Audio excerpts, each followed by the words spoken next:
Hey there, everyone. It's Jason from Infinity Property Group at Keller Williams Realty. I wanted to talk to everybody today about some really costly home selling mistakes. I know the market's really hot right now, and everybody's putting their homes up in the market and getting ready to sell. So here's just a few really costly selling mistakes that are actually really easy to avoid, and I'm not quite sure why people don't do so much work to try and avoid them when they should just accept it, move on, and make the most money for the sale of their house as they can. The first one is not hiring a professional to sell your house. There are some folks out there that attempt to sell their house on their own, and it's absolutely madness. With the amount of liability involved, I don't know why anybody would do it on their own without using a licensed, qualified expert. The numbers don't lie. Folks that attempt to sell their house on their own, the homes tend to stay in the market longer, and they tend to sell for way less than what they're actually worth. Talking about selling and pricing, that rolls right into the next one, pricing your home to sell. Overpriced homes is one of the biggest money losing mistakes you can make. A home that's not priced right will just literally sit on the market day after day after day, losing value and also helping other homes around it sell faster. It is a competition that we're in. Repairs that need to get made to the property or to the home itself should be done right away. It's kind of funny replacing, for example, like a GFCI outlet in the kitchen. It's maybe $25 to $35 at the home center to buy. However, a buyer comes in and sees that, and all of a sudden that price is $150 to replace. So taking care of small things ahead of time will greatly reduce the cost in the back end for unnecessary repairs. This is a personal favorite of mine, is decluttering and just depersonalizing your property. Now you're going to be selling your property anyways, so why not get some boxes, newspaper, bubble wrap, whatever you need, and start putting all your little knickknacks into boxes, packing them away, and put them in the garage, or renting one of those storage units. The ones that they drop off at your house. Now, decluttering does a few things. It allows people to see the space that's there. It also depersonalizes the home so that the folks coming to view the property can actually see themselves living in that property.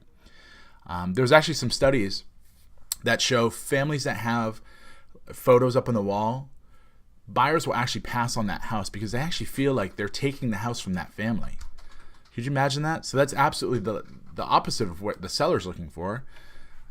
So it is key critical to declutter and take down the personal items. Along with decluttering, you don't want to go to the extreme where you actually sell your house empty. An empty house really does not help a home sell. Staging is absolutely key critical for a few reasons. Buyers that come in sometimes may lack vision. And so when you can actually visually see how a room should be set up, where a couch would go, where the bed would go, it helps immensely with the buyer being able to visualize themselves in that space. Also, it also gives perspective and size in furniture. So for example, in a master bedroom, say you have a California king bed in there, and folks can actually see, wow, that's a big bed, but wow, look how much room is actually here, even with that big bed in there. So it can help with that perspective. When after you finally get down, the seller and the buyer agree to purchase the home, and then they get into some negotiations. One of the biggest things I see with selling homes is that folks will actually take it personally and lose out when it comes to negotiating time. Remember, it's a win-win deal, and it's a business transaction. So there's a give and take, meet in the middle somewhere. Don't let the egos flare up. Remember, again, it's a business transaction. There has to be a win-win on both sides.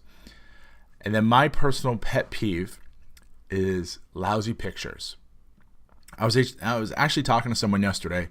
They asked me for a few numbers of some of the photographers I use. So I gave them 3 numbers. And then just before I hung up the phone, they said, by the way, my budget's $80 for pictures. I was a little taken back. It's a multi-million-dollar home, and they're going to spend $80 on pictures.